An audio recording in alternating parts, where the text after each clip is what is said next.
चुनावी सरकारको नेतृत्व कसले गर्ने भन्दा भन्दै दलहरूले 8 महिनाको समय बिताइसके र अहिले पनि चुनावी सरकारको नेतृत्वका लागि नयाँ नयाँ नामहरू आइरहेकै छन्। नेताहरूले साँच्चै चुनाव खोजेकै हुन् त? नेपालीहरूले कहिले चाहिँ भोट हाल्न पाउनेछन् त? अब आजको साझा सवालको बहस।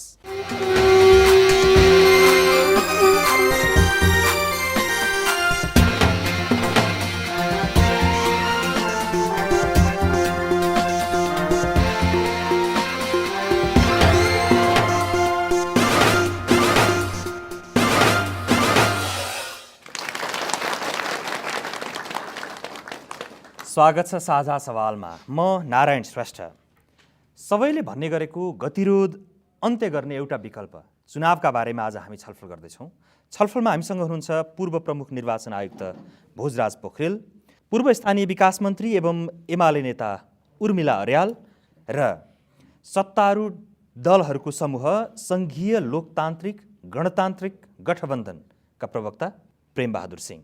अनि आजको यो छलफलमा हामीले विशेष रूपमा निम्त्याएका छौँ संवैधानिक कानुनका ज्ञाता डाक्टर चन्द्रकान्त गेवाली र अरू करिब 55 जना सहभागी।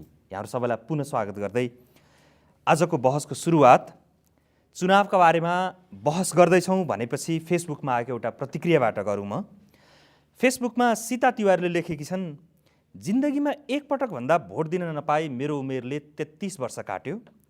अब चुनाव कस्तो गराउने, कसले गराउने र कसरी गराउने भन्दा भन्दै मेरो छोरो पनि भोट हाल्ने उमेरको लगभग हुनै लागिसक्यो। अब चुनाव भयो भने त आमा र छोरा सँगै गएर भोट दिनु पर्ला भनेर उहाँले यो प्रतिक्रिया लेख्नु भएको छ। प्रेमबहादुर सिंहज्यू, अब चुनाव गराउने नगराउने भन्ने कुरा धेरै कुरा सरकारमा निर्भर हुने रहेछ। तपाईँ त्यो सरकारमा रहेका सत्तारूढ दलहरूको गठबन्धनको प्रवक्ता नै, सीता तिवारीहरूले कहिले भोट हाल्न पाउने? अब नेपालको अन्तरिम संविधानमा नयाँ निर्वाचनको परिकल्पना छैन भनेपछि चुनावै हुँदैन। अब एउटा कुरा म पहिले भन्दैछु, परिकल्पना गरेको छैन। त्यो संवैधानिक जटिलतालाई फुकाउनलाई राजनीतिक सहमतिको आवश्यकता छ। संविधानको मूल मर्म भनेको राजनीतिक सहमति हो। त्यो पनि प्रमुख राजनीतिक दलहरू बिचमा राजनीतिक सहमति नबनिकन त्यो संवैधानिक जटिलता फुक्दैन। नफुकेको अवस्थामा निर्वाचन सम्भव छैन। त्यसैले राजनीतिक सहमतिका आधारमा संवैधानिक जटिलताहरू फुकाएर मात्रै मुलुकले निर्वाचनको निकास पाउँछ, अन्यथा पाउँदैन। त्यो कहिले फुक्ला र सीता तिवारीहरूले भोट हाल्न पाउँछ? अब त्यो ठुला भनिने प्रमुख भनिने राजनीतिक दलहरूको बुद्धि जहिले फिर्ला त्यो त्यसै बेला उनीहरूको आश पुरा हुन्छ। तपाईँ त्यही ठुला भनिने दलहरूको गठबन्धनभित्र हुनुहुन्छ र त्यसको प्रवक्ता हुनुहुन्छ त? तपाईँलाई थाहा छैन हो? त्यसैले हामीले विभिन्न विकल्पहरू अगाडि सार्यौँ। भनेपछि तपाईँ आफै नै एकदम अन्यलमा हुनुहुन्छ हो? कहिले चुनाव हुन्छ भन्ने तपाईँलाई थाहा छैन? अन्यलमा छैन। त्यो गतिरोध निकासका लागि हामीले विभिन्न विकल्पहरू अगाडि सार्यौँ, यहाँलाई थाहा छ। तर कुनै विकल्पमा पनि सहमति जुड्न सकेन। राजनीतिक दलहरू खालि सरकारको नेतृत्व बाहेक मुलुकको शान्ति प्रक्रिया र संविधान निर्माणका विषयमा गहिरिएर छलफल गर्ने र निकास निकाल्ने मोडमा देखिएनन्, जसको परिणामस्वरूप अहिले मुलुक अन्यलतर्फ अगाडि धकेलिएको यहाँलाई थाहा छ। एकैछिन है त, तपाईँलाई मैले सोधेको थिएँ चुनाव कहिले होला, भोट कहिले हाल्न पाइएला। प्रश्न तपाईँले भन्न सक्नु भएन, सहमति भन्नुभयो। म सहभागीहरूबाट जानौँ न, कहिले सहमति होला र भोट कहिले हाल्न पाइएला जस्तो लाग्छ तपाईँहरूलाई? नेपालमा नागरिकले अब एकचोटि भोट हालेपछि तपाईँहरूलाई कहिलेसम्मको लागि त्यो दिएको हो त्यो थाहा भएन। त्यसमा पनि अब नेपालमा चुनाव हुन्छ भन्ने नै आशा हामी नागरिकलाई भएन कि अब के गर्नु जस्तो नै लागेन। अब तपाईँलाई के गर्नुहुन्छ, अब यो सरकारले के गर्छ अथवा नेताजीहरूले के गर्नुहुन्छ त्यस्तै लागेन। अब सत्ता नै कब्जा गरेर बस्नु भएको छ। प्रतिपक्षले पनि फेरि सत्तामा जानलाई नै त्यत्रो भूमिका खेलिरहनु भएको छ। त्यो चुनाव गराउनलाई होइन कि सत्तामा गएर प्रधानमन्त्रीको कुर्सी लिनलाई मात्रै विपक्षले पनि गरेका छन्। यता पक्षले पनि अब सरकारमा बसिरहँ भनेर मात्रै यत्रो खेल गरे हो। चुनाव यिनीहरूले गर्दैनन्। तपाईँको परिचय? म आलोक कर्ण, जनकपुरबाट। हस् आलोकजी। भनेपछि उर्मिला अर्यालज्यू, तपाईँहरू आन्दोलनमा हुनुहुन्छ, चुनाव त भन्दै हुनुहुन्छ र आज हामी शुक्रबार यो कार्यक्रम तयार पार्दैछौँ। आजै पनि तपाईँहरूको राजधानीमै आन्दोलनको कार्यक्रम छ। सहभागीले भन्नुभयो तपाईँको आन्दोलन पनि चुनावका लागि होइन, सत्ताका लागि मात्रै हो। मलाई लाग्दैन यो सत्ताको लागि मात्र हो। होला। अब बाबुराम भट्टराईको जुन खालको अहिलेको बाहिरवाला प्रधानमन्त्री हुनुहुन्छ उहाँका जुन अभिव्यक्तिहरू आइराखेका छन् त्यसले एउटा संशय चाहिँ दिएको छ। उहाँ कहिले चाहिने अब सरकार छोडेपछि हेगमा पुर्याइदिन्छन्, त्यसमा 20-25 वर्ष यो सत्ता चल्छ, विविध खालको अभिव्यक्तिहरू जुन छन् यसले एउटा अविश्वासको वातावरण बनाएको छ र त्यो अवस्थाको अन्त्य गरेर एउटा चुनावी वातावरण बनाउन सहमतिको सरकार बनाउनु पर्छ। चुनावका लागि तपाईँहरू आफूले भनेको व्यक्तिको नेतृत्वको सरकार भयो भने मात्रै चुनावमा जाने हो तपाईँहरू? एउटा कुरा के हो भनेदेखि फल्नाले भनेको फल्ना व्यक्ति भन्ने भन्दा पनि प्रमुख कुरा सहमतिको मुद्दाहरूमा हामी बसेर छलफल गरेर यसरी जाउँ भन्ने किसिमले आउनु पर्यो नि। अब चुनाव गराउने प्रेमबहादुर सिंहले भन्नुभयो सहमति हुँदै हुँदैन भनेर। उहाँले सहमति हुँदै हुँदैन भन्नुहुन्छ, उहाँ सरकारको एउटा खालको गठबन्धनको प्रवक्ता हुनुहुन्छ। उहाँले जब सहमति हुँदै हुँदैन भन्नुहुन्छ भने सहमति बनाउने वातावरण उहाँहरू चाहिँ वास्तवमा इमान्दारी साथ लाग्नु नै भएको छैन भन्ने कुरो जानिन्छ। र अर्को कुरो सहमतिको लागि जति वार्ताहरू बिचमा भए हामीले सबैले न्युज सुन्छौँ, सबै सुन्छौँ। अब एउटा खालको वातावरण चाहिँ के बनेको थियो भने ल त्यस्तो हो भनेदेखि अब कङ्ग्रेसले नेता चाहिँ चयन गरोस् न त प्रधानमन्त्रीको उम्मेदवार को बनाउने। जब सुशील कोइरालाको नाम आयो फेरि अर्को बखेडा सुरु भयो स्वतन्त्र व्यक्ति भनेर। हाम्रो दलको प्रस्ताव चाहिँ के? हाम्रो प्रस्ताव के हो भनेदेखि जुन किसिमले त्यो बेलामा संविधान सभा विघटन भयो, अब यहाँ अन्तरिम संविधानको कुरा गऱ्यो भने संविधान सभाको निर्वाचन त 2 वर्षको लागि भएको थियो नि त। 2 वर्षमा संविधान बनाउन नसक्ने भइसकेपछि सहमतिको आधारमा त्यसलाई चाहिँ प्रस्तावहरू सार्दै गइयो र करिब विशेष गरी संविधान घोषणा गर्नलाई सबभन्दा जटिल रहेको भने संहिताको सवाल थियो। संहिताको सवालमा पनि एक खालको सहमति 8 प्रदेश 11 प्रदेशको सन्दर्भमा अब सहमति चाहिँ नै करिब भइसकेर घोषणा हुने बेलामा फेरि हामीले के गर्यो भने कसैले जनजाति उचाल्ने, म एक पक्षलाई मात्रै भन्दिनँ, कोही अखण्ड सुदूरपश्चिम भनेर लागेर जुन खालको मुठभेडको स्थिति सिर्जना भयो त्यसले संविधान त्यसलाई घोषणा गरे पनि सङ्घीय प्रदेशको घोषणा गरे पनि एउटा साह्रै द्वन्द्वको अवस्था थियो। तपाईँहरू त्यो विषयमा सहमत भएर मात्रै चुनावमा जाने कि चुनावमा गएर अब त्यो विषयमा सहमति गराउने? मेरो विचारमा र मेरो पार्टीको धारणा त के हो भने हामी समग्र विषयमा पनि सहमति गरेर जान सक्छौँ। एउटा खालको हामीले सहमति नहुँदासम्म चुनावमा नजाने, चुनावमा जाने तर चुनावमा जाने वातावरणको लागि उहाँहरूको पहल हुनु पर्यो नि। जुन अभिव्यक्ति अहिले आइरहेको छ, हिजो अस्ति मात्रै महाधिवेशनमा जसरी चाहिँ बालवाला प्रधानमन्त्रीले जुन भन्नुभयो कि हामी चाहिँ नै सडकमा जाने बित्तिकै हामीलाई हेग पुर्याउँछन् भनेपछि त उहाँहरूको मानसिकता अभिव्यक्त भइरहेको छ कि उहाँहरू चुनावको पक्षमा हुनुहुन्न र सरकारलाई नै लम्ब्याएर जाने मनस्थिति देखिन्छ। त्यस कारणले परिवर्तन चुनाव बिना जनतामा त जनतासँग म्यान्डेट लिने कुरो र जनताको सार्वभौम एउटा अधिकार उपभोग गर्ने माध्यम त निर्वाचन हो। अब 4 वर्ष अवधि सकिसक्यो। भोजराज पोखरेलज्यू, म तपाईँबाट जानु, सत्तारूढ होस् या प्रतिपक्ष दुवैले चुनाव भनेका छन् अनि आन्दोलन पनि दुईटैले गरिरहेछन्। यो चुनाव भनेको साँच्चै चुनाव गराउनका लागि होला कि चुनाव नगराउनका लागि होला? तपाईँलाई के लाग्छ? हेर्नुहोस्, अविश्वासको खाडल यति ठुलो छ, त्यो खाडल पुरिन अझै समय लाग्ने देख्छु र साँच्चै नै सबैले चाहने हो भने चुनाव असम्भव छैन। मेरो पक्षले चुनाव गराउने त भनिरहेछन् कि नचाहेर भनेको हो त पब्लिक कन्जम्सनको लागि हो। जबसम्म आफ्नो भोलिको निर्वाचनको परिणाम आफूप्रति हुन्छ भन्ने विषयमा आश्वस्त हुन्न शक्तिहरू किन चुनावमा जाने? यी एउटा यो र अघि मैले जो अविश्वासको कुरा अर्को एउटा पाठमा भन्छु आयो। आज एउटा यस्तो राम्रो फैसला आएछ, एउटा मैले न्युजमा पढ्दै आएँ। 2048 सालमा दाजुभाइको विषयमा जग्गाको विषयमा झगडा पर्यो। 21 वर्ष पछाडि उनीहरूको चाहिँ त्यो करिब 6 लाख मूल्यको जग्गा थियो, करिब 60 लाख जति उहाँहरूको खर्च भयो दाजुभाइको त्यो मुद्दामा। अनिखेर हिजो आएर मिलापत्र गर्नुभयो 21 वर्ष पछाडि भन्दाखेरि अहिलेको दलहरूको दुवैतिरको अवस्था म त्यही देख्छु। त्यो अवस्था आएपछि त्यो मिलापत्र हुन्छ भनेपछि त्यस्तै त्यो 6 लाखको जग्गालाई 60 लाख खर्च गरेर मिलापत्र गर्ने जस्तो अब यो दलहरूले कहिले मिलापत्र गराएर सीता तिवारीहरूले अब भोट हाल्न पाउलान् जस्तो लाग्छ त तपाईँलाई? अब विगतबाट भविष्यको विषयमा कतिपय अवस्थामा आकलन गरिनुपर्ने हुन्छ। मैले जुन अनुभव गरेँ, जसरी मैले यो मुलुकको विभिन्न राजनेताहरू दलहरू र विभिन्नसँग अन्तर्क्रिया त्यतिखेर गरेँ, गर्दाखेरि पटक त्यतिखेर पनि 2064 जेठमा गर्छु भनेको मङ्सिरमा सर्यो, त्यसपछि चैतमा भयो भन्दाखेरि हरेक त्यो सारिनुको पछाडि अघि जुन मैले शब्द प्रयोग गरेँ नि, जबसम्म आफ्नो एउटा चाहिँ सुनिश्चितता देख्दैन एक र अर्को बाहना त भइहाल्छ नि। अहिले थुप्रो बाहना छ, पछि छलफलमा आउलान्। त्यो बाहनाले जति वर्ष पनि लान सकिन्छ। त्यसैले साँच्चै नै उहाँहरूले चाहनुभयो भनेदेखि हुन्छ। असम्भव कुरा केही पनि छैन। तर सम्भव तर सबैलाई लाग्न पर्ने रहेछ, मैले जित्छु भन्ने लाग्न पर्ने रहेछ। चुनाव हार्ने किन को जान्न चाहन्छ र? जित्ने जाने त हो नि। भनेपछि प्रेमबहादुर सिंहज्यू तपाईँहरू आफू हारिन्छ भनेर, तपाईँहरूको गठबन्धन हारिन्छ भनेर चुनावमा नगए हो? भोजराजजीले भने जस्तै वास्तवमा यो अविश्वासको जुन गहिरो खाडल छ यो नै कारक तत्त्व एउटा, यसका अन्य पक्ष पनि होलान्। अहिले हारिने भन्ने कुरा विभिन्न दलले कसले कसलाई आरोप लगाउनेतिर म जान चाहन्न।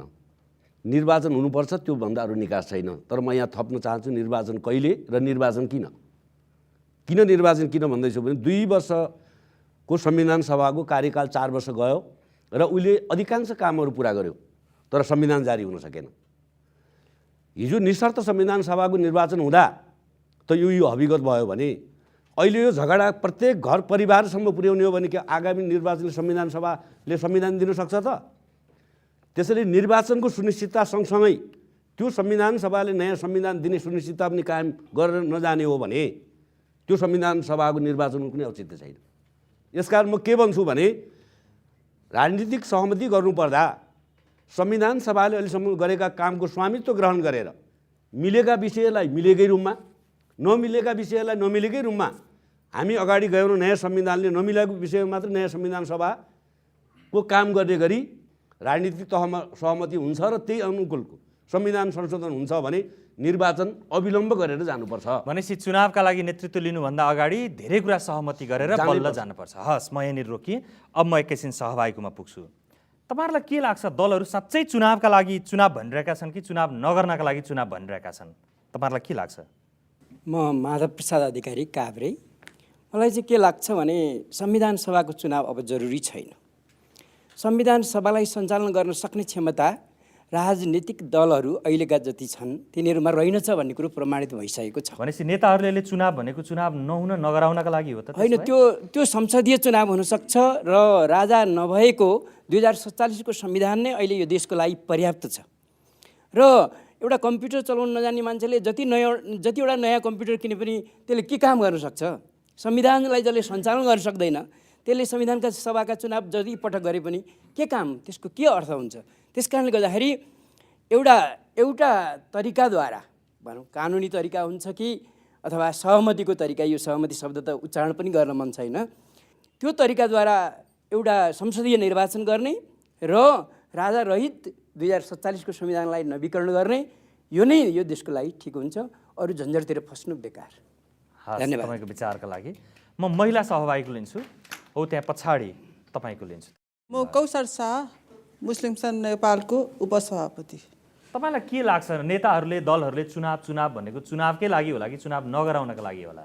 अहिले जुन सरकार छन् यो सरकारले एकातिरबाट भन्दैछन् कि वैशाखमा जसरी पनि चुनाव गराउँछु, अर्कोतिरबाट प्रेमजीले अहिले भन्नुभयो कि चुनावको परिकल्पना छैन। यो सरकारले धेरैपल्ट धेरै सहमति गर्यो तर कुनै पनि सहमति व्यवहारमा ल्याएनन्। जनताले खालि झुलाउने काम, जनताले आश देखाउने काम मात्रै गर्दछन् यो सरकारले।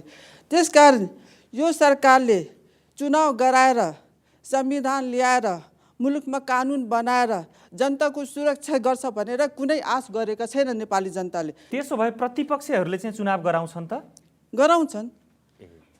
जनताकै हितको लागि उनीहरू लड्दैछन्, अहिले पनि चुनावकै लागि गर्दैछन्। हस्, धन्यवाद तपाईँको विचारका लागि। नमस्ते, म मनुबिका, अखिल नेपाल महिला सङ्घ बागमती क्षेत्रीय सदस्य। मेरो प्रश्न भोजराज पोखरेल सरलाई हो। अहिले न्यायपालिका प्रमुखको आयुक्ततामा न्यायपालिका प्रमुख नेतृत्वमा चुनाव गर्ने कुरा आइरहेको छ, यो के मिल्ने कुरा हो र सम्भव हुन्छ र भन्ने चाहिँ मेरो क्वेसन। यसमा संवैधानिक जटिलताहरू छन्। हेर्नुहोस्, संवैधानिक जटिलता यसमा आनेमा कि अबको चुनावको विषयमा कुरा गर्दाखेरि नै संविधानको ढोका नखोलिकन कुनै ठाउँमा जानै सकिँदैन, चुनावको चौपिन गर्न सकिन्न। यतिखेर त्यो चुनाव गर्ने नै हुँदाखेरि चाहिँ कोबाट गराउने भन्ने विषयमा अब विभिन्न विकल्प आएको मध्ये आज त्यो विकल्पको पनि कुरा आएको छ। दुईवटा पाटोहरू छ। एउटा त यो चाहिँ मभन्दा चन्द्रकान्तजीहरूले कुराबाट बोल्नु होला, यो शक्ति पृथकीकरणको सिद्धान्त, चेक एन्ड ब्यालेन्सका कुराहरू सबै कुरा गर्दाखेरि र एक्जिस्टिङ चिफ जस्टिस नै फेरि कार्यकारीको प्रमुख हुँदाखेरि त्यसबाट आउन सक्ने जटिलताहरू एक ठाउँमा छन्। तर यदि त्यो अवस्थामा गएर मुलुकलाई निकास दिन सबै शक्तिहरू राजनीतिक शक्ति तयार हुन्छ भने यतिखेर मुलुकले निकास खोजेको प्रधान छ। न्यायाधीशबाट पनि हुन सक्छ। यतिखेर मुलुकले निकास खोजेको छ। मतलब त्यो ढुङ्गालाई ल्याएर त्यहाँ त्यो पूजा गरेर चुनाव हुन्छ भने पनि गर्नु, जनताले खोजेको त निकास खोजेको छ। तर सिद्धान्त त राम्रो कुरा होइन। तर दलहरू सहमत हुन्छन् भने मैले ढुङ्गालाई ल्याएर राखेर चुनाव गरे पनि हुन्छ, पुजेर व्यक्तिहरूमा झगडा। स्वतन्त्र व्यक्ति सजिलो होला कि प्रधान न्यायाधीश सजिलो होला त त्यसमा? हेर्नुहोस्, यी सबै कल्पनाका कुराहरू हुन् है। त्यसमाथिको उर्मिला अर्यालज्यू, यो नेकपा माओवादीले भने जस्तो बहालवाला प्रधान न्यायाधीशको नेतृत्वमा चुनावी सरकार बन्यो भने तपाईँहरू चुनावमा जानुहुन्छ? अब त्यसमा कार्यकारी अधिकार समेत त्यहीँ हुने, अब न्यायिक अधिकार पनि त्यहीँ हुने, व्यवस्थापकीय अधिकार पनि त्यहीँ हुने अवस्था, अहिले व्यवस्थापिका संसद पनि नभएको अवस्थामा, किनभने न्यायालयले एउटा भोलि चुनावमा हुने घोटालाहरूदेखि लिएर सबै ठाउँमा पुग्नुपर्ने ठाउँ त्यही हो र त्यहाँबाट सबै चिज निरूपण गर्ने कुरो हुँदाखेरि भोलि न्यायालयलाई पनि विवादास्पद बनाउने किसिमले बहालवाला न्यायाधीशको नेतृत्वमा चाहिँ सरकार बनाएर जाने हुँदाखेरि त्यसको न्याय निरूपणको पक्षमा साँच्चीकै जस्टिस भयो भएन भन्ने कुरोहरू त अरू बेला पनि उठिराखेकै हुन्छन्। त्यस्तो चुनावी सरकार बन्यो भने तपाईँहरू चुनावमा जानुहुन्छ कि हुँदैन? मेरो प्रश्न अब म के भन्न चाहन्छु भने यो एउटा अप्सन हुनसक्छ, त्यसमा बृहत छलफल गरौँ। तर यी समग्र जुन सवालहरू उठेका छन्, यी सवालहरूमा हामीले उचित समाधानको लागि त फेरि पनि बसेर यो तरिकाले चाहिँ हामी न्याय निरूपण गर्न सक्छौँ, यो गर्न सक्छौँ भन्ने किसिमले जाने खालको एउटा विश्वस्त वातावरण बनाउँदा फेरि पनि सबै राजनीतिक दल बसेर सहमति नगरिकन त्यसो भने एकैछिन म अगाडि जान्छु। हामीले आमन्त्रण गरेका छौँ संवैधानिक कानुनका विज्ञ डाक्टर चन्द्रकान्त गेवालीज्यू। यो चुनावी सरकारको नेतृत्व बहालवाला प्रधान न्यायाधीशले गर्ने भन्ने कुराको त्यो विचारको मुहान के होला? चुनावी सरकारको नेतृत्व बहालवाला प्रधान न्यायाधीशबाट गरिनुपर्छ भनेर नेकपा माओवादीको महाधिवेशनबाट पारित भएको अवस्था छ। तर यो देख्दाखेरि म वास्तवमा एउटा आश्चर्यचकित र स्तब्ध पनि छु। वास्तवमा हेर्ने भने बहालवाला प्रधान न्यायाधीश चाहिँ चुनावी सरकारको नेतृत्व गर्ने भन्ने यो अन्तरिम संविधानले कहीँ कतै पनि परिकल्पनै गरेको छैन। र बहालवाला प्रधान न्यायाधीशलाई आफ्नो कुनै पनि न्यायिक काममा चाहिँ लगाउन सक्ने एउटा चाहिँ बाटो छ, अर्को न्यायिक जाँचबुझमा लगाउन सक्ने अर्को बाटो छ, न्याय सम्बन्धमा चाहिँ अध्ययन अनुसन्धान गर्न सक्ने, सार्वजनिक सरोकार पनि न्यायसँग सम्बन्धित कुरामा मात्रै अध्ययन अनुसन्धान गर्नलाई पनि न्याय परिषदको कन्सल्टेसनमा सरकारले लगाउन सक्छ। अन्यथा चाहिँ कुनै पनि प्रधान न्यायाधीशलाई कुनै पनि काममा र काजमा पनि खटाउन पाइन्न भन्ने एकातर्फ देखिन्छ अन्तरिम संविधानले भनेको। र दोस्रो भनेको के छ भन्दाखेरि यदि प्रधान न्यायाधीश पनि रिटायर हुनुभयो भने पनि मानवाधिकार आयोगको अध्यक्ष या सदस्यसम्म मात्रै उहाँ चाहिँ रहन सक्नुहुन्छ। र चुनावी सरकारको नेतृत्व गर्दाखेरि विश्वसनीय चुनाव पनि हुन सक्दैन एउटा, किन भन्दाखेरि भोलि चुनावमा अपराधका कुरा पनि आउन सक्छन्, त्यहाँ मुद्दा पनि उठ्न सक्छन्। त्यस कारणले गर्दाखेरि एउटा शक्ति पृथकीकरण र शक्ति सन्तुलनको दृष्टिकोणले पनि बहालवाला प्रधान न्यायाधीश चुनावी सरकार नेतृत्व गर्न सक्दैन। र सरकार भनेको के हुन्छ भन्दाखेरि जहिले पनि एउटा चिल हुन्छ भनिन्छ जनताको लागि, जहिले पनि जनताको अधिकार खोज्न सक्छ। तर न्यायपालिका भनेको एउटा चल्लाहरूको माउ हो। माउ भनेको जहिले पनि चल्ला भनेको जनता हो, जनतालाई जोगाइराख्ने न्यायपालिका हो भने न्यायपालिकाकै बहालवाला प्रधान न्यायाधीश यता सरकारको पनि नेतृत्व गर्नु हो भने त्यहाँ चाहिँ चिल पनि आफै अनि माउ पनि आफै, चल्ला कति बच्न सक्लान् त्यो चाहिँ गाह्रो हुन्छ। शक्ति पृथकीकरण नभएर माओवादीले किन यो प्रधान न्यायाधीशलाई त्यो पनि बहालवालालाई चुनावी सरकारको नेतृत्व दिनुपर्छ भने होला जस्तो लाग्छ तपाईँलाई? होइन, हिजो चाहिँ डेकेन्द्रका मुद्दा उठ्दाखेरि अदालतले अब्स्ट्रक्सन टु जस्टिस चाहिँ सरकारले गरेको कारणले गर्दाखेरि त्यो चाहिँ नगर भनेर स्टे अर्डर जारी गरेको अवस्था थियो। यस्ता डेकेन्द्रका मुद्दा हजारौँ उठ्न सक्छन्, त्यस कारणले त्यसलाई अलिकति इन्फ्लुएन्स पार्न सकिन्छ कि कोर्टलाई भनेर पनि यो आएको हो भन्ने चाहिँ मलाई लाग्छ। जस्तो चाहिँ बहालवाला न्यायाधीश प्रधान न्यायाधीशले राजीनामा दिएर सरकारको नेतृत्व लिन सक्छन् कि सक्दैनन् त? त्यसो भयो भने तपाईँले चिल र माउ आफै हुने कुरा गर्नुभयो शक्ति पृथकीकरणको सिद्धान्तमा। न्यायाधीशले राजीनामा दिए, प्रधान न्यायाधीशले सरकार प्रमुख भए, त्यो सम्भव हुन्छ कि हुँदैन त? प्रधान न्यायाधीशले राजीनामा गरिसके पछाडि के हुनसक्छ भन्दा यो अन्तरिम संविधानले परिकल्पना गरेको केवल मानवाधिकार आयोगको अध्यक्ष र सदस्यसम्म परिकल्पना गर्यो। यदि चाहिँ राजीनामा गरेर बाहिर आउँछन् भने संविधान सभाको सदस्य मात्रै प्रधानमन्त्री हुने कल्पना गरेको छ। अब अहिले त संविधान सभा नै भएन, जो भए पनि संविधान सभा सदस्यभन्दा बाहिरकै व्यक्ति प्रधानमन्त्री हुने भयो। कसरी मिल्यो त कुरा? होइन, संविधान संशोधन गरेर स्वतन्त्र व्यक्तिबाट पनि चुनावी सरकार हुनसक्छ भन्ने त्यहाँ संशोधन गरियो भने त्यहाँ हुन सक्ला। जस्तो बङ्गलादेशमा पनि छ, त्यहाँ सङ्क्रमणकाललाई अन्त्य गर्नको लागि त्यहाँ व्यवस्था गरिएको छ। नेपालको अन्तरिम संविधानले स्वतन्त्र व्यक्तिबाट चुनावी सरकार हुन्छ भन्ने परिकल्पना नै गरेन। कि त राजनीतिक सरकार सहमति सरकार हुनु पर्यो, कि बहुमतको सरकार, कि काम चलाउ सरकार बाहेक, तीनटा सरकार बाहेक अरूको कहीँ कतै परिकल्पना नै छैन। त्यस कारणले स्वतन्त्र व्यक्ति प्रधानमन्त्री होस् या स्वतन्त्र व्यक्ति अन्य व्यक्ति होस्, त्यस्तो व्यक्तिको चुनावी सरकार हुन्छ भन्ने चाहिँ संविधानले परिकलन नगरे हुनाले संविधानको संशोधन बेगर त्यहाँ विकल्प देखिँदैन।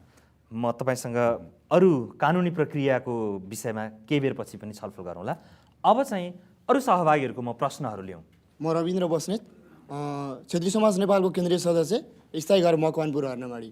म सत्ता गठबन्धनका प्रवक्ताज्यूलाई के क्वेसन सोध्न चाहन्छु भने उहाँहरूले ल्याइरहनु भएको स्वतन्त्र व्यक्तिको परिकल्पना गरिरहनु भएको छ। मलाई र 2,64,00,000 नेपाली जनतालाई यो बताइदिनुहोस् कि एउटा मात्रै लेभल नलागेको स्वतन्त्र व्यक्तिको नाम बताइदिन सक्नुहुन्छ? म जवाफ लिइहाल्छु। प्रेमबहादुर सिंह,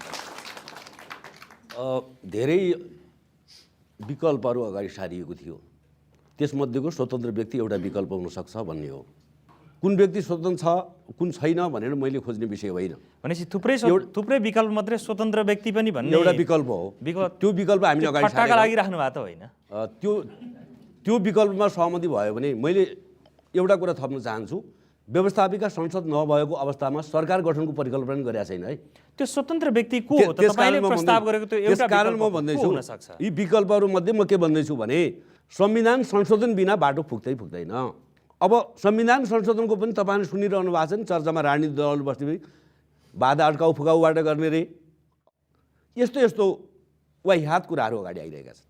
यस्तो अब संसदै छैन के गर्नुहुन्छ त? तपाईँ आफै कानुन मन्त्री पनि हुनुहुन्थ्यो। यस्तो विशेष परिस्थितिमा के हुनसक्छ भन्दाखेरि कम जोखिमपूर्ण बाटो, जब संविधानका धाराहरूले मुलुकलाई निकास दिन सकेन, राष्ट्र असफल हुन थाल्यो भने त्यो कम जोखिमपूर्ण बाटो के हो? राजनीतिक दलहरूले कम जोखिमपूर्ण बाटो लिएर मुलुकलाई ट्र्याकमा ल्याउनुपर्छ। त्यो भनेको के हो त भन्दाखेरि संविधान सभाको पुनर्स्थापना गरेर संवैधानिक जटिलताहरूको टुङ्गो लाउने बाहेक अर्को बाटो हुनै सक्दैन। त्यो त छोडिसके होइन र तपाईँहरूको गठबन्धनले? त्यो छोडिसकेको छैन, रियालिटी जो त्यसलाई छोडिदिने अनि अवास्तविक कुराको पछाडि दौडेर मुलुकको निकास। त्यसो भए रविन्द्र बस्नेतजीको तपाईँलाई प्रश्न थियो, स्वतन्त्र व्यक्ति को हुन सक्छ त? को चाहिँ कल्पना हो तपाईँहरूको कल्पनाको स्वतन्त्र? हामीले कुनै व्यक्तिको अनुहार हेरेर स्वतन्त्र व्यक्ति सारेका होइनौँ, सबै राजनीतिक दलहरूलाई मान्ने हुने स्वतन्त्र व्यक्ति।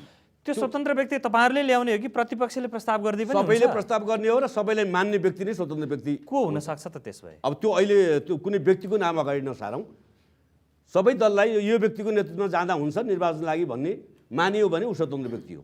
तपाईँहरू त्यसमै विवाद गर्नेलाई फेरि चुनाव नगराउनु त होला नि? त्यस कारणले मैले अहिले पनि बारम्बार भन्ने गरेको के छु भने संविधान सभाको 24 घण्टा भए पनि पुनर्स्थापना बिना मुलुकले अब निकास पाउँदैन। हस्, म अब अर्को सहभागीकोमा जान्छु। म पूर्णप्रसाद दुलाल, 5 खाल 4 काभ्रे पलाञ्चोकबाट। मेरो प्रश्न पूर्व निर्वाचन आयुक्त आदरणीय भोजराज पोखरेलज्यूलाई छ। राजनीतिक दलहरूमा राजनीतिक वृत्तमा मूलतः सत्तारूढ गठबन्धनले स्वतन्त्र व्यक्तिको चयनमा नेतृत्वमा चुनावमा जाने भन्ने कुरा उठाइराखेको छ। के यो नागरिक समाजको तर्फबाट स्वतन्त्र व्यक्तिमा चाहिँ सर्वसम्मत हुन सक्छ कि सक्दैन होला? अहिलेको यो परिस्थितिमा यो अवस्थामा हामी त्यसै आइपुग्या होइन। हेर्नुहोस्, अहिले यो मुलुकमा राजनीतिक रूपमा विभक्त नभएको को छ?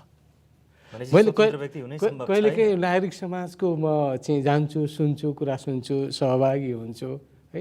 यदि त्यो नागरिक समाज भनेको जुन छ त्यो एक हुने हो भने यी राजनीतिक दलहरूलाई एक ठाउँमा ल्याउन केही पनि गाह्रो छैन। जटिलता त्यहाँ पनि छ। त्यसैले मैले त अघि नै भने यदि सहमति हुन्छ भने मुलुकको निकास दिनको निमित्त ढुङ्गालाई राखेर चाहिँ मानेर स्थापना गरेर चुनाव गराए पनि हुन्छ, तर प्रतिबद्धता हुनु पर्यो, चाहनु पर्यो है। र बोली वचन र व्यवहारमा एकरूपता हुनु पर्यो, डबल स्ट्यान्डर्ड हुनु भएन। र जुन हिसाबले चाहिँ अब नागरिक समाजले चाहिँ एउटा व्यक्ति अघि सार्ने भयो, नागरिक समाजले सरकार दिने होइन, सरकार राजनीतिक दलहरूले नै सत्ता सञ्चालन गर्ने हो, सरकार सञ्चालन गर्ने हो र निकास के दिनुपर्छ भनेर पनि उहाँहरूले दिने हो। उहाँहरूले गरेका कुराहरूमा असहमति भयो भने अथवा नहिँड्ने बाटो हिँड्नुभयो भने नागरिक समाजको काम भनेको उहाँलाई जगजगाउने हो, खबरदारी गर्ने हो। त्यसो भने अब अर्को सहभागीको म प्रश्न लिन्छु। नमस्कार, मेरो नाम गङ्गा बराल, म ओखलढुङ्गा हो मेरो स्थायी घर चाहिँ, अहिले गठाघर बस्छु। मेरो प्रश्न छ उर्मिला अर्यालजीलाई। अहिले तपाईँ प्रतिपक्षी दलमा बसेर आन्दोलन गरिरहनु भएको छ, फेरि सहमतिको लागि भन्नु छ, त्यो सडकबाट आन्दोलन गरेर के सहमति होला त? हस्, जवाफ म लिइहाल्छु।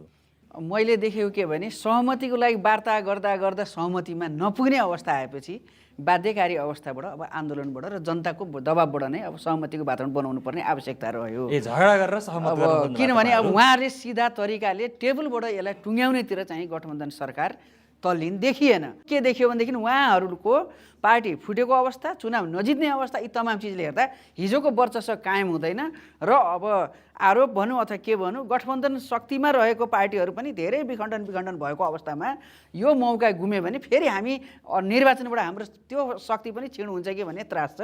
त्यो कारणले उहाँहरू तपाईँले आन्दोलनबाट सहमति हुन्छ भनेर भन्नुभयो, आन्दोलन कहाँ पुगेर सहमति हुन्छ त? टुँडीखेलमै कि शीतल निवासमा कि वा बालुवाटारमा वा कहाँ पुगेर सहमति? समस्या के हो भनेदेखि जब सत्ता पक्ष जिम्मेवार तरिकाले आइराखेको छैन, वार्ता त हामीले 1.5 वर्ष 2 वर्षदेखि गरेछौँ नि सधैँ। तपाईँहरूको सबै वार्ता सत्ता बाहेक अन्त कहीँ केन्द्रित भएन, त्यो त जनताले देखाएको छ नि हैन। जनताको निकास सम्म पनि छ हैन, सत्तालाई पनि अब सही तरिकाले चाहिँ निकास दिने ठाउँमा चाहिँ केन्द्रित जोडिन त सत्ता नै हो, दुईटै जोडिया छ। किनभने सत्ताले नै जनताको सत्ताको निकास चाहियो कि जनताको निकास? जनताकै निकास चाहिएको। जनताको निकास गर्न जुन किसिमले अहिले सर्वसत्तावादी सोच आइराखेको छ, म बारम्बार भन्न चाहन्छु 25 वर्ष सत्ता चल्छ, यो चल्छ, यो विश्वासको वातावरण उहाँहरूले दिनुभएको छैन।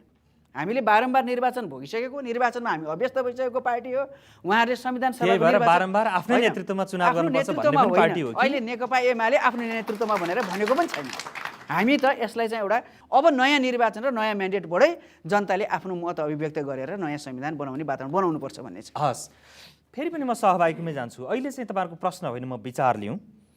के भयो भने चुनाव हुन्छ होला जस्तो लाग्छ तपाईँहरूलाई? के भयो भने चुनाव हुन्छ त? अहिले हामीले यहाँ सुनिरहँदाखेरि के लागिरहेको छ भने चाहे नेकपा एमालेको प्रतिनिधित्व गरिरहनु भएको उर्मिला अर्यालजी होस् या लोकतान्त्रिक गणतान्त्रिक समूहको नेतृत्व गरिरहनु भएको प्रेमबहादुरजी होस्, उहाँहरू नै मुख्य रूपमा जबसम्म नि निकासको लागि यो निर्वाचन आवश्यक छ, जनताको प्रतिनिधित्वको लागि हामीले प्रतिबद्ध भएर हामी निर्वाचन गर्नुपर्छ भन्ने कुरामा सहमतिमा आउनुहुन्न र त्यो सहमति ल्याउनको लागि पहिले संवैधानिक अप्ठ्याराहरू छन्, त्यसलाई संशोधन गर्नेतिर राजनीतिक सहमतिमा आउनुहुन्न। उहाँहरूले चाहे आन्दोलन गर्नुहोस्, चाहे उहाँहरूले जेसुकै गर्नुहोस्, त्यो चाहिँ खालि सत्ता हत्याउने बाहेक अरू कुनै कुरा चाहिँ होइन। सहमति, राजनीतिक सहमति गर्नुहोस्, आन्दोलन होइन। जनताले आन्दोलन खोजेको छैन, राजनीतिक सहमतिबाट जनताले चुनाव खोजेको छ।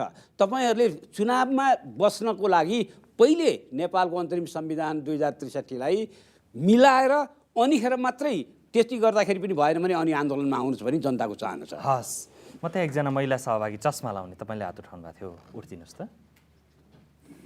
म मनिषा गौतम, घर पर्सा वीरगञ्ज। अहिले जुन प्रतिपक्षीहरूले आन्दोलन गरिरहनु भएको छ त्यसले के साँच्चीकै देशलाई निकास दिन्छ त? तपाईँहरूले निर्वाचन चाहनु भएको हो कि काङ्ग्रेसको पालो हो अब त सत्ता लिने? तपाईँहरूले त्यो खोज्नु भएको? हस्, धन्यवाद। म भवानी प्रसाद खरेल, म राष्ट्रिय मानवाधिकार प्रतिष्ठान र राष्ट्रिय निर्वाचन पर्यवेक्षण समिति नियोगको प्रतिनिधित्व गर्छु। मेरो प्रश्न चाहिँ पूर्व प्रमुख आयुक्त भोजराज पोखरेलज्यूप्रति छ।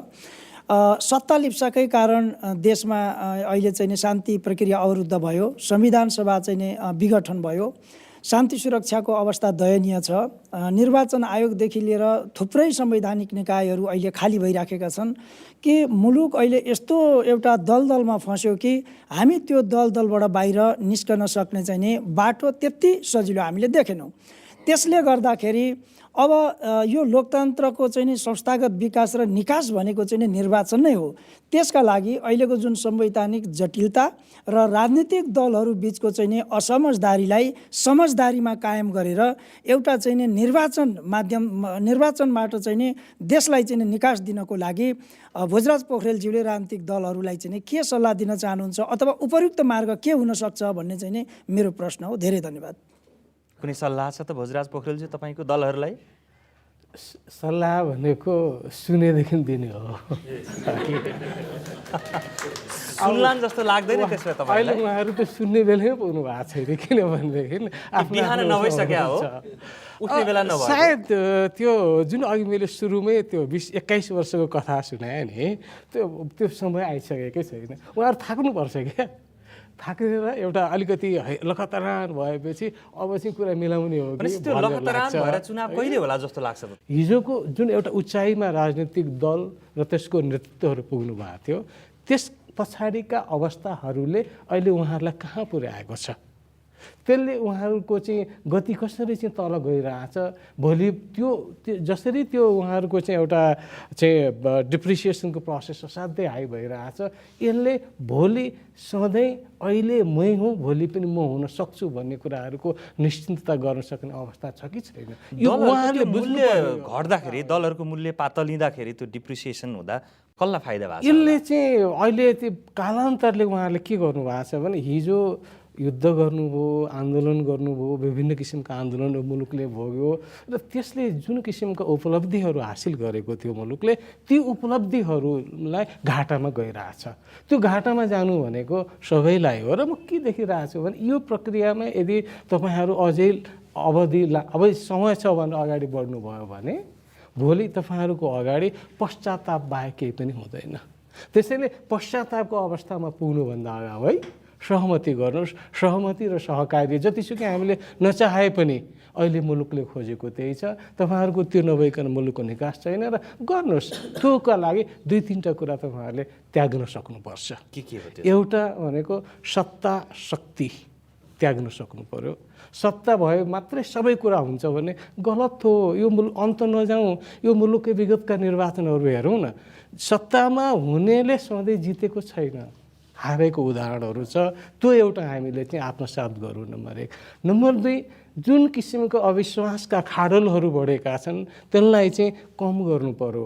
तेस्रो कुरा, अहिले चाहिँ सहमति चाहिएको छ। राजनीतिक शक्तिहरूको हिँडाइ विपरीत ध्रुवतिर छ।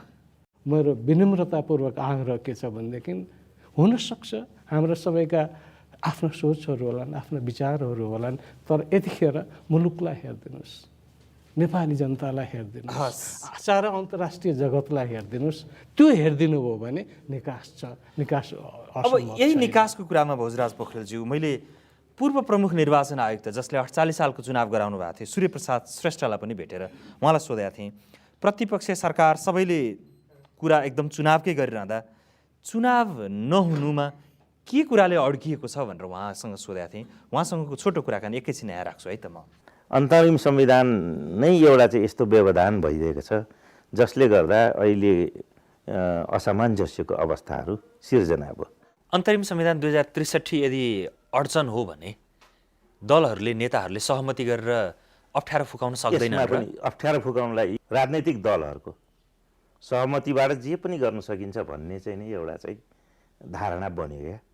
त्यो वास्तवमा जबसम्म जनताले नै अधिकार दिँदैन उनीहरूलाई, त्यो त भङ्ग भयो, अहिले छैन।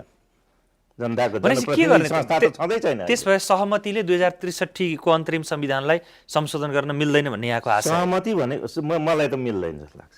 के गर्ने? यो त हेर्नुहोस्, त्यो गर्ने हो भने त संसारमा सहमतिको राजनीति भनेको त एक किसिमको चाहिँ कस्तो भन्नुहुन्छ भने निर्दलीय भन्ने थियो पञ्चायती व्यवस्था, मोनोलिथिक एउटा सिस्टम, त्यस्तै हो सहमति भनेको। र अहिले हामीलाई धेरै व्यवधानहरू राजनीतिक विकासको क्रममा हाम्रो धेरैवटा व्यवधान आइराखेको पनि त्यो सहमतिको राजनीति खोज्दाखेरि हो। अब संविधान संशोधन गर्नु विधिसम्मत नहोला भन्ने प्रष्टै भयो यहाँको तर्क। कसरी चुनावै गर्ने हो भने कसरी गर्ने त? मेरो विचार अब झगडा छ, अब तपाईँको चाहिँ नि प्रतिपक्ष पनि सडकमा जाने, सत्तापक्ष पनि सडकमा जाने। अब यो त जब झगडा भएपछि संविधानको प्रावधानको विषयमा झगडा भइरहेछ।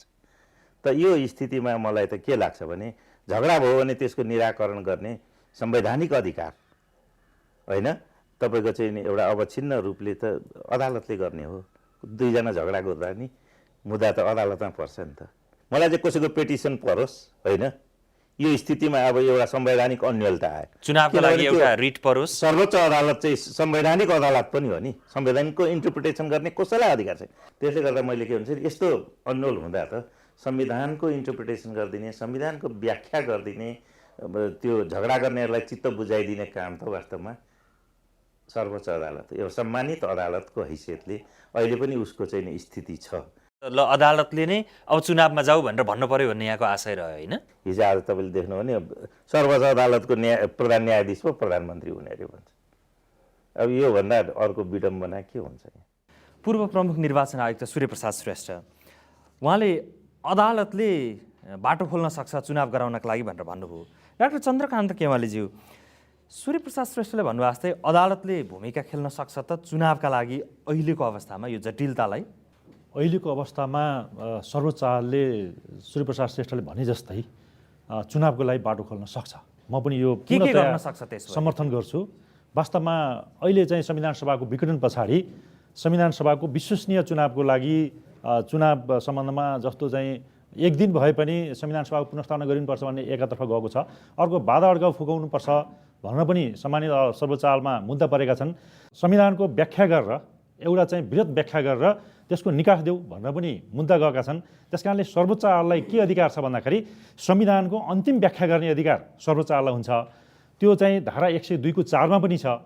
त्यो व्यवस्था भएको कारणले गर्दाखेरि समग्र पक्षलाई ध्यानमा राखेर सर्वोच्चले चुनावी सरकार बनाउनको लागि अथवा चुनाव गर्नको लागि कस्तो चुनाव गर्ने, कसको चुनाव गर्ने, संविधान सभाको या संसदको भन्ने यी कुराहरूको सम्बन्धमा वास्तवमा चाहिँ हेर्ने भने त्यो अन्तिम व्याख्या गर्ने अधिकार सर्वोच्चलाई छ। यदि त्यो निकास निस्केन भने अर्को बाधा अड्काउ फुकाएर पनि निकास निस्किन सक्छ। जस्तो चाहिँ संविधानमा जे बाधा अड्काउ छ नि, जस्तो दोस्रो पटकको निर्वाचन संविधान सभाको हुन सक्ने भन्ने परिकल्पना संविधानले गरेको छैन। त्यसपछि संविधानको आकार सङ्ख्या कति हुने भन्ने त्यहाँ व्याख्या छैन। बालिग मताधिकार चाहिँ 63 सालसम्म भनियो छ। त्यस पछाडि 68 सालसम्म गर्नको लागि त्यहाँ चाहिँ कुराहरू फुकाउने सम्बन्धी कुराहरू छन्। अहिले जनगणना आएको छ 68 सालको, त्यो पनि समावेश गर्नुपर्ने भावनाले ती कुराहरू बाधा अड्काउ भावनाले त्यसलाई फुकाउनको लागि बाधा अड्काउ फुकाउनलाई मन्त्री परिषदले रिकमेन्डेसन गर्यो भने राष्ट्राध्यक्षबाट त्यस्तो बाधा अड्काउ फुकाउने काम हुन्छ। तर बाधा अड्काउ आफैमा संविधान संशोधन होइन, त्यो आदेश तर जारी हुन्छ। संसद छैन भने त्यतिखेर अर्को आउने संसदले पनि त्यसलाई अनुमोदन गरेर वैधानिकता दिन सक्छ। बाधा अड्काउ फुकाउ भनेको संविधानको सेफ्टी भल्भ हो। तेस्रो विकल्प भनेको के हुन सक्छ भन्दाखेरि संविधान सभाको हैसियतमा संसद मात्रै पुनर्स्थापना भयो भने संसदले संविधानका जति पनि बाधा अड्चन छन् त्यसलाई संशोधन गरिदिन सक्छ। संशोधन गरिसकेपछि सबै संविधानमा बाधा अड्चन फुकेर फेरि संविधान सभाको दोस्रो निर्वाचन गर्न सक्ने त्यहाँ ठाउँ हुनसक्छ। तर संविधान सभा पुनर्स्थापना गरेर संविधान सभाले संविधान बनाउने होइन, त्यसको हैसियतमा संसद मात्रै पुनर्स्थापना गर्ने, संविधानको संशोधन गर्छ। संशोधन गरेपछि त्यो संसद डिजल्भ भएर अहिलेको काम चलाउ सरकार पनि फेरि चाहिँ अर्को सरकार पनि परिणत गर्न सक्ने त्यहाँ पनि ठाउँ हुनसक्छ। त्यसमा प्रेमबहादुर सिंहज्यू, तपाईँहरूको गठबन्धनले के हिसाबले जेठमा चुनाव गर्ने भनेर भनेको हो? जेठमा चुनाव गर्ने भनेर गठबन्धन र अन्य राजनीतिक दलहरूले पनि जेठमा गर्नुपर्छ भन्ने आम सहमति हो। हुन्छ त अब जेठमा चुनाव? अहिले चन्द्रकान्त सरले जे भन्नुभयो नि, बाधा अड्काउ फुकाउमा संविधानको कुनै धारा कार्यान्वयन गर्न बाधा अड्काउ परेमा भन्ने हो।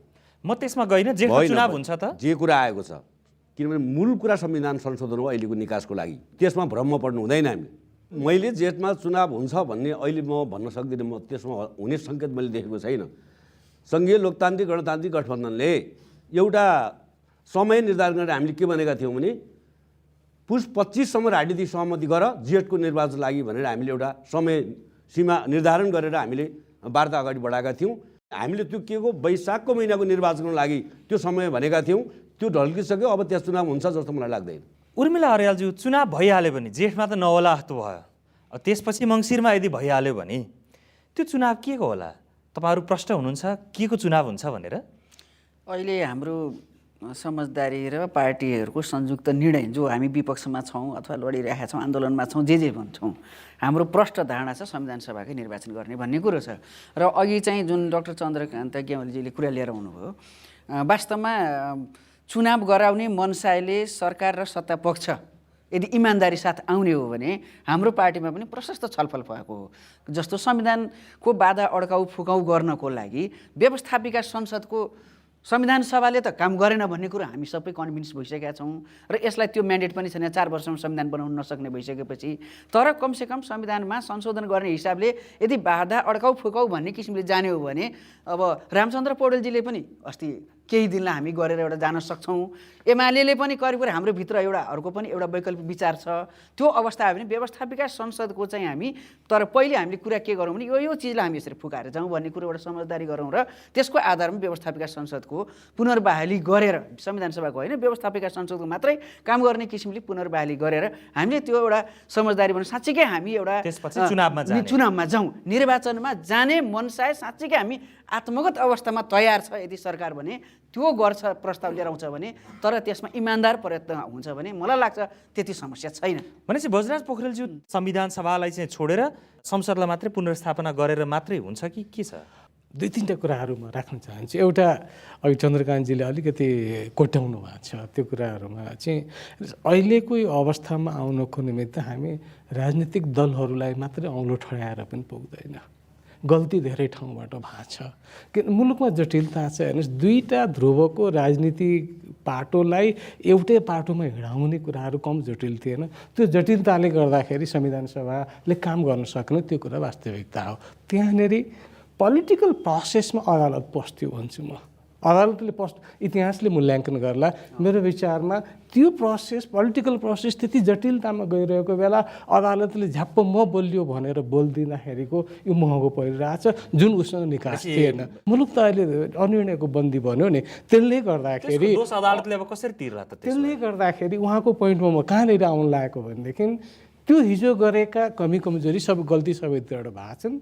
कुनै त्यो प्रक्रियाबाट अदालतले, अरूले गर्ने भन्दा पनि अदालतले संसदलाई पुनर्स्थापन गरेर जटिलतालाई हटाइदिने दोष त मेटिनु पर्यो। मुलुकको लागि त सबैको हिजो मैले के गरेँ, मेरो के भन्ने कुराहरू होइन, त्यसरी हेर्नुपर्छ। अहिले सबैले पुनर्विचार गर्नुपर्छ आफ्ना हिजोका भूमिकाहरूमा र हामीले कहाँ कमी कमजोरी गल्ती गरौँ भन्ने कुरामा। एउटा त्यो। दोस्रो कुरा, चुनाव भनेको संविधानले, कानुनले के को चुनाव गर्ने भन्छ, त्यो चुनाव आयोगले गर्ने हो। आयोगले फलानु चुनाव म गर्छु भन्ने होइन। त्यसको लागि आयुक्तहरूको बारेमा के होला त्यतिखेर? अहिले त आयुक्त विहीन छ निर्वाचन आयोग। मैले एउटा यसलाई समष्टिगत रूपमा भन्नुपर्दाखेरि के भन्छु भनेदेखि जुन जुन शक्तिहरूको जिम्मेवारी हो, त्यो शक्तिहरूले अहिलेको निकास, चुनाव लगायतका निकास दिनको निमित्त एउटा रोड म्याप बनाउनु पर्यो।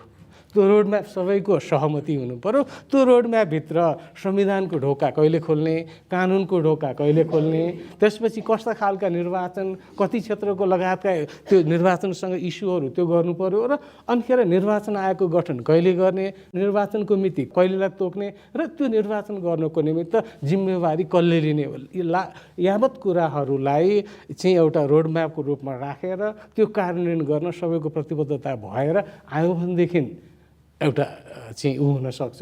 त्यो नभइकन पिस एन्ड पिसको कुरा गऱ्यो भनेदेखि त अनन्तसम्म कहिले नटुङ्गिने अवस्था पर्न सक्छ जस्तो लाग्छ मलाई। त्यसमा हामी करिब करिब बहसको अन्तिममा आइपुगेका छौँ। म अब अन्तिममा सहभागीकोमै पुग्छु। बहसको सुरुवात हामीले एउटा प्रतिक्रियाबाट गरेका थियौँ, कहिले भोट हाल्न पाइएला भन्ने सीता तिवारीजीको प्रतिक्रियाबाट। यतिको बहस गरिसकेपछि तपाईँहरूलाई के लाग्यो? जेठमा नभए पनि मङ्सिरसम्ममा चाहिँ भोट हाल्न पाइएला जस्तो लाग्यो कि लागेन होला? म तपाईँहरूको प्रतिक्रिया लिन्छु। नमस्ते, म यशोदा बराल। मेरो घर चाहिँ कालीकोट कर्णाली, हाल मिन भवनमा अध्ययनरत। म यो कुरामा मङ्सिरमा पनि चुनाव होला जस्तो त आशा छैन होइन। भयो भनेपछि हाम्रो पालाभन्दा पनि हाम्रो भाइहरू, योभन्दा पछि हाम्रो छोराछोरीको पालाहरूमा पनि त्यस्तो भोट हाल्ने आश त छैन। तपाईँलाई किन भोट हाल्न पाइएला जस्तो नलागेको?